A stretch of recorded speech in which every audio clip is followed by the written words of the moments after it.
নমস্কার বন্ধুরা, আপনাদের স্বাগত জানাই লাবণী ভিলেজ ফুড কিচেনে। বন্ধুরা, আজ দশমীর দিনে আমি দেশি মুরগি রেসিপি আপনাদের সঙ্গে শেয়ার করব। আশা করি আপনারা পুরো ভিডিওটা শুরু থেকে শেষ পর্যন্ত দেখবেন।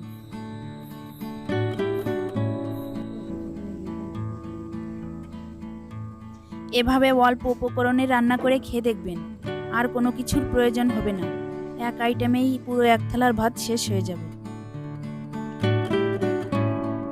শুকনো লঙ্কা বাটা 2 টেবিল চামচ পরিমাণ, পেঁয়াজ রসুন একসঙ্গে ভেজে আমি বেটে নিয়েছি 2 টেবিল চামচ পরিমাণ, 1 টেবিল চামচ গরম মশলা বাটা, 2 টেবিল চামচ জিরা বাটা, 1 টেবিল চামচ ধনে বাটা। বন্ধুরা, 2টা মোরগে আমার 3 কিলো মাংস হয়েছে। 2 কিলো রান্নার জন্য নিয়েছি আর 1 কিলো ফ্রিজে রেখে দিয়েছি, পরে রান্না করব। আলু আমি আগে থেকে কেটে ধুয়ে নিয়েছি, চুই ঝাল। চিকেনগুলোকে আমি ম্যারিনেশন করে নিব। লবণ,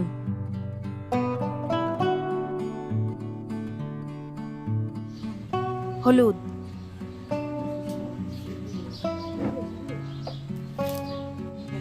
জিরে বাটা, ধনে বাটা, পেঁয়াজ রসুন বাটা, শুকনো লঙ্কা বাটা,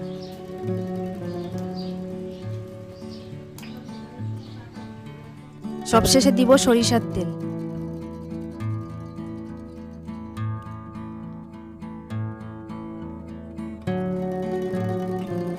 এবার হাত দিয়ে ভালো করে মেখে নিব।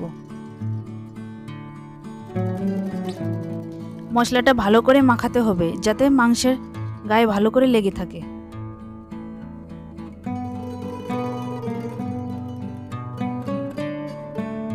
এবার আমি চাপা দিয়ে 2 ঘন্টা রেখে দেব।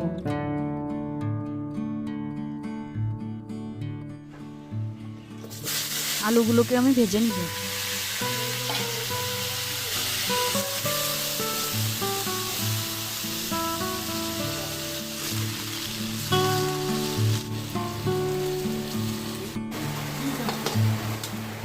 আলুগুলো আমার ভাজা হয়ে গিয়েছে, এখন তুলে নিব।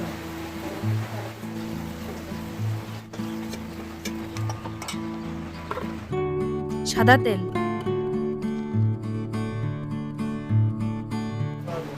এবার ম্যারিনেশন করা মাংসগুলোকে আমি কষিয়ে নেব।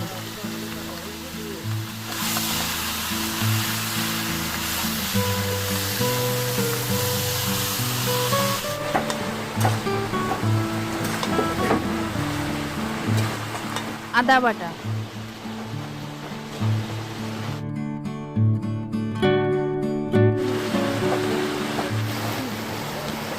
কেটে রাখা চুই ঝালগুলো দিয়ে দেব।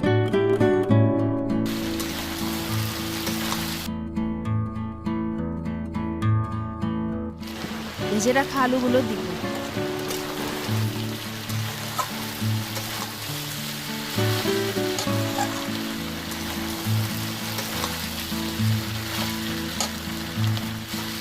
বন্ধুরা, চিকেনগুলো কষাতে আমার ঠিক 20 মিনিটের মতো সময় লেগেছে। পরিমাণ মতো জল দিব।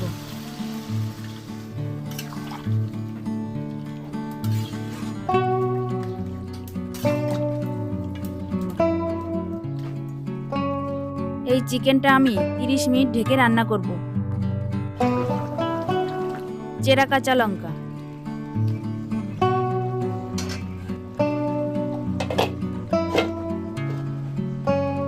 এই 30 মিনিটের মধ্যেই ঢাকনাটা উঁচু করে আমি 3 থেকে 4 বার নেড়ে দেব।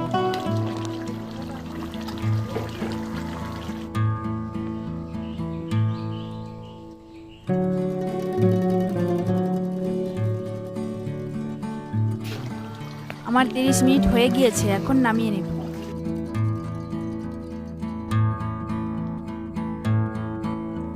কড়াইতে দেব সাদা তেল। এবার আমি বাকি মশলাগুলোকে ভালো করে কষিয়ে নিব।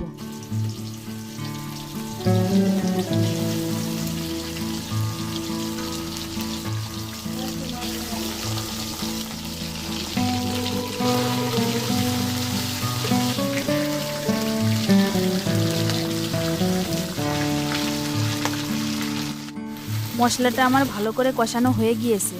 এবার মাংসটা আমি কড়াইতে ঢেলে দিব।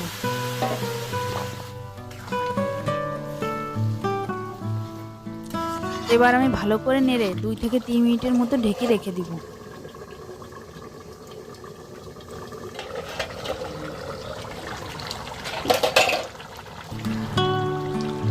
রান্নাটা হয়ে গিয়েছে। এবার গরম মশলাটা দিয়ে ভালো করে নেড়ে আমি নামিয়ে নেব।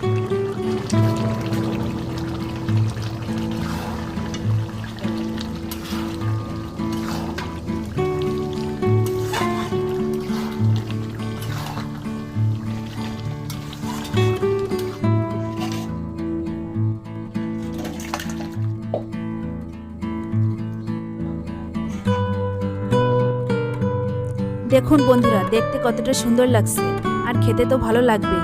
ভিডিওটি ভালো লাগলে লাইক, কমেন্ট, শেয়ার করবেন আর চ্যানেলটি সাবস্ক্রাইব করে পাশে থাকা বেল আইকনটি প্রেস করে রাখবেন। তাহলে চ্যানেলের পরবর্তী ভিডিওগুলো আপনাদের কাছে পৌঁছে যাবে। আবার দেখা হবে পরবর্তী ভিডিওতে নতুন কোনো রেসিপি নিয়ে। সে পর্যন্ত আপনারা সবাই ভালো থাকবেন।